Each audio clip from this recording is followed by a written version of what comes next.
So what's next? What's next? What are the important questions I think that we need to be asking? What are the important things that we need to address? Put simply, we need to do the work.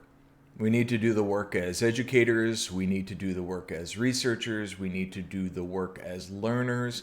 We need to provide opportunities for others to join us in this work. We need to be more inclusive in this work as we try and make sense of opportunities to better utilize these digital hybrid spaces for literacy practices, for learning, for socializing, for communicating and participating with others in a global marketplace.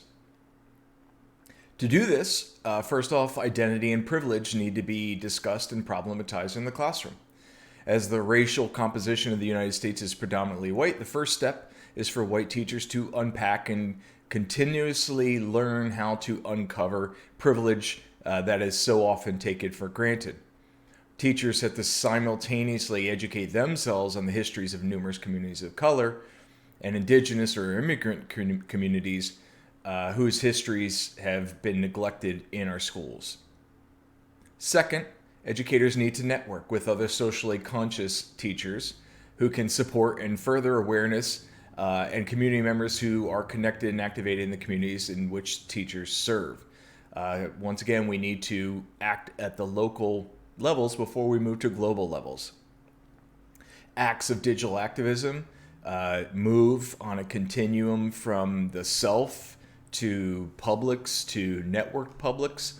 And what that means is that we begin by doing the work ourselves. We begin by thinking about our role in society, our role in systems, and what we can do first. And we educate ourselves before we move to the local area, before we move to our friend groups, for our family groups, before we move to our neighbors and our neighborhoods.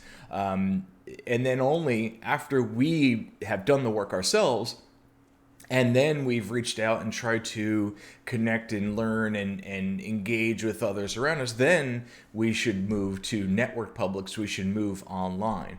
But there's a lot of work that we need to do before we move out in these spaces. We can't just go out and blindly spout our theories. We need to make sure that we know what we're talking about. And we've thought about this, and we've done the work, and we've talked about this with people around us. We need to educate ourselves and speak up about what's happening in the local before we move to the global. And what's next? We need to conduct a risk assessment and think about the spaces in which we engage online and offline. And we have to think about, how will we be supported by this? Will friends and family support us? Will colleagues, will administrators support us? Will peers? Will students, will parents in the local areas support us if we engage in these spaces? And they might not always agree with what we have to say, but if we engage in these spaces, will they be there to support us? Will our professional organizations support us? Will our colleagues support us? The chances are that we will make mistakes, or there's also the real likelihood that what we say and do as we engage in acts of advocacy and activism, they will be taken out of context, and our words used against us. We cannot assume that others will look at, in good faith, our focus on education, our focus on empowerment, our focus on advocacy. We cannot assume that others will approach this in good faith. We must assume that individuals and groups will attempt to smear, harass, silence, and worse, individuals, you, me, as we engage in these acts of advocacy. But we need to make those decisions and conduct that risk assessment to decide whether or not there is no other option. That we need to, at this point, go for broke, as Marcel has suggested before, that enough is enough.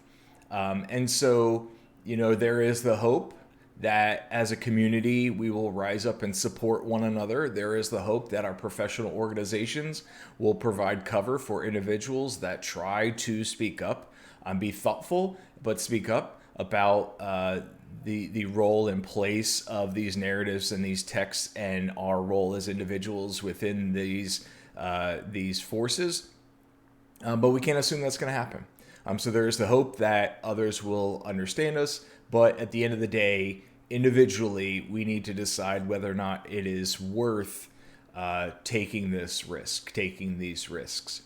And last but not least, probably most importantly, there is the need in all of this work to focus on mental health, to focus on physical health, to focus on offline connections. There is a need to recognize that social media may not entirely be good for us. There is the need to understand that all of these connections to the high tech, sometimes we lose high touch, and we need to strive for opportunities to remain balanced and remain human beings as we work to enact change and push for social justice.